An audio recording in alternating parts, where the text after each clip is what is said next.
Hello, my beautiful African people. Welcome back to Where and Ride Africa YouTube channel.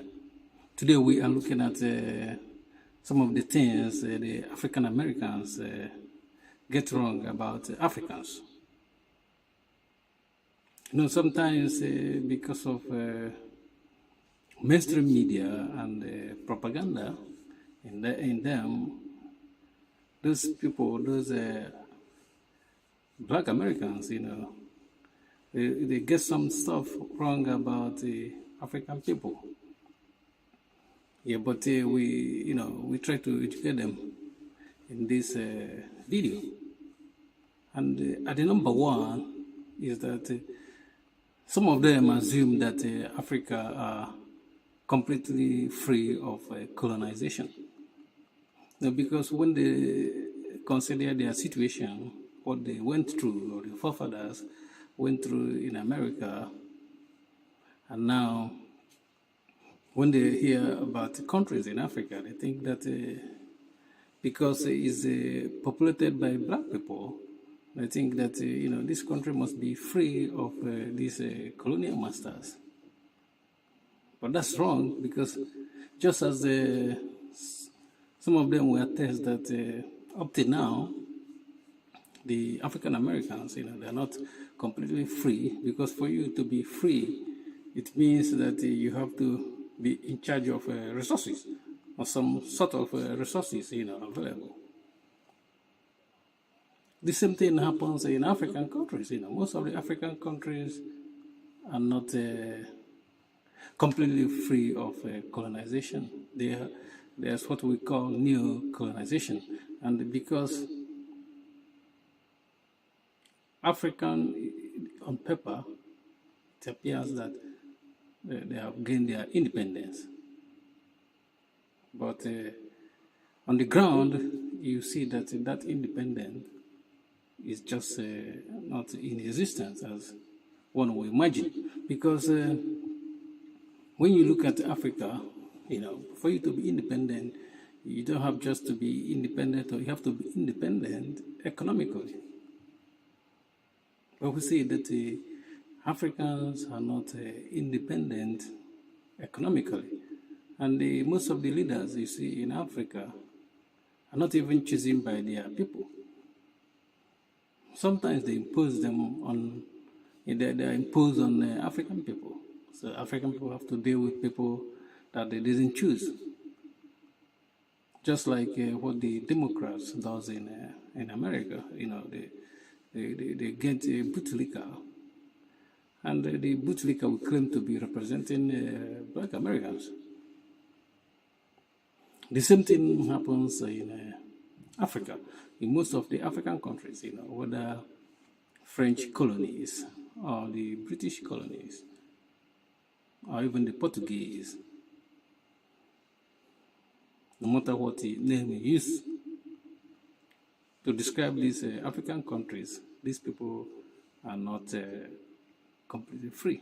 They are, say, somehow under the bondage, under neo-colonization. Because for you to be completely free, you need to be in charge of your resources and in charge of your finance. But, for example, when you go to Africa, most of the Africans, when they want to award contracts that runs in billions of dollars, which they do in some African countries. Look at the companies they awarded this contract, and look at where this money will go back. This money doesn't stay in Africa. So Africa is, and some of you might think, they are not free. They are not completely free at all, because people that on the ground in Africa will tell you that. So let's go to the second, things some of them get wrong, because of the second one is that some of them think that Africans are very poor, just because the mainstream media and those that work on charities in the West that try to make money out of some poor Africans, they portray Africa as being very poor. They never show you any part of Africa that you will not believe is in Africa, because that's what they want to do. That's the image they want to project on people. And if you don't know much about Africa, and when they project this kind of image, you take it that, look, this is how Africa is. Africa are very poor. But I'm not saying that we don't have poor people in Africa. We have some poor people in Africa, just like we have poor people in the West. But the difference is that the Africans, even if they are poor, in terms of food, they even eat better food than someone in the West that eats genetically modified food. But in Africa, people eat organic food, even though it might not be in sufficient amount, but people still eat good food there. So Africans are not very poor as you might think, when you see the Western propaganda that projects stuff to Africa and say Africa are poor. They are not. And the second one is that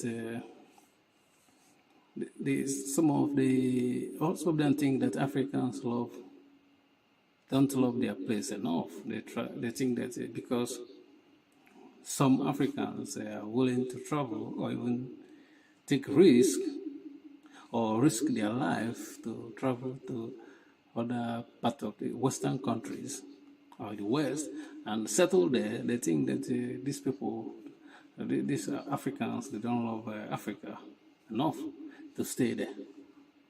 But that's not true, because there's no place like home, The only reason why some youths want to leave their country and travel abroad to base there is because of, how those people in charge of Africa are not making things better for the youth there, because they don't have the interests of people in mind, which the colonial masters love that they are doing it, because they still need the African youth to travel abroad, to help, do their dirty jobs. Because when you look at the way the mainstream media is talking about Africa, their population, the youth population in Africa, just huge. And they're trying to portray it as a good stuff that, when most of African countries, their population maybe 70% or 80% of the population are youth, they try to show it, the Western media try to portray it as this is a good stuff. But really it's not good stuff, because most of the average life expectancy in Africa is too short, you know what I mean? Why can you live in a country where you cannot get old? Because when you look at the West, you see they have lots of old people. So the Africans traveling abroad, they're not traveling because they don't like Africa or they don't love their motherland. They love their motherland just because of economic situation. Because I remember in 80s and maybe early 90s, people from Cameroon, they travel to France on holiday and come back. No one at that time want to go to France and settle down there, because things are relatively okay then in Cameroon. So they don't need to go abroad to do any, to stay there. They just go on holiday. But things changed, now that people want to travel and stay in the West as their last option. But this shouldn't be so, you know what I mean? It should be, I'm not saying people should not travel to the West. People should go to the West and on holidays and come back to their, because there's no place that you live that'll be better than your own fatherland or motherland, where you have you're in charge of your environment. Because when you travel and settle in the West, you look at the street in the West, no one is named after your parents or your grandparents. and you don't control your environment there. Your environment is controlled by other people. And the black people in the West doesn't have an economy of their own. They will continue to serve because this is not their country, their place. Thank you for watching. Please don't forget to subscribe to our YouTube channel. Like our video. I'm your Bratan, as Russians calls me, the Muta. Peace.